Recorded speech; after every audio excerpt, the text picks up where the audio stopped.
Good afternoon, John here again. Well, making a little progress on my this little box here.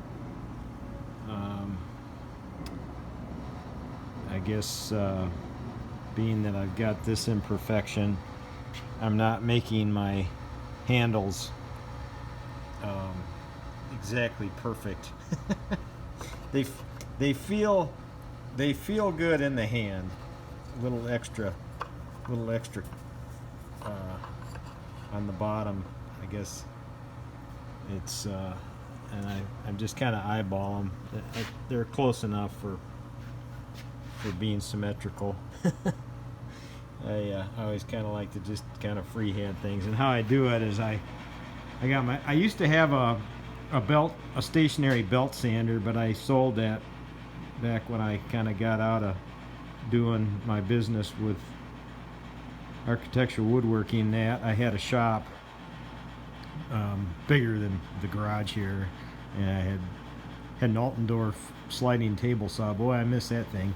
You could straight line rip on it, and it was pretty nice. But how you like my little belt sander? That you push the little button, pull the trigger, and it stays on. And I use that to make my little handles. But it works. So, and then I got the lid drying up. If you noticed, I cut a little spot out here in the bridle. I don't know what those are called, but I've always called them bridle joint open mortise and tenon. I don't know if that's the right name or not. This is what they normally look like, but I cut the little slot out on the bandsaw over there to slide the, here I'll get the handle.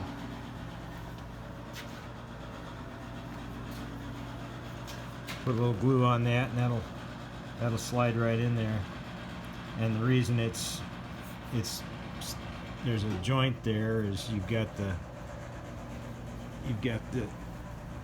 thickness of this. It goes like that, and the lid comes to here, so it'll look about like that when it's in there, maybe down a little bit, probably about like that. And then I will use this guy right here and run that around the bottom on the door, or on the lid, and then cut this panel to fit in, and then staple it in, so it'll be 1/2 inch down. So anyhow, that's that. And I always, for cutting out these, I use the bandsaw, and then I cut the shoulder with the T-bevel here, and you end up with a little piece like this. I save them. They make great little, like if you're clamping up stuff, you can use them to so you don't mar the wood. But I always save them, and when I get too many of them, I burn them. Alrighty, you all have a good one. God bless.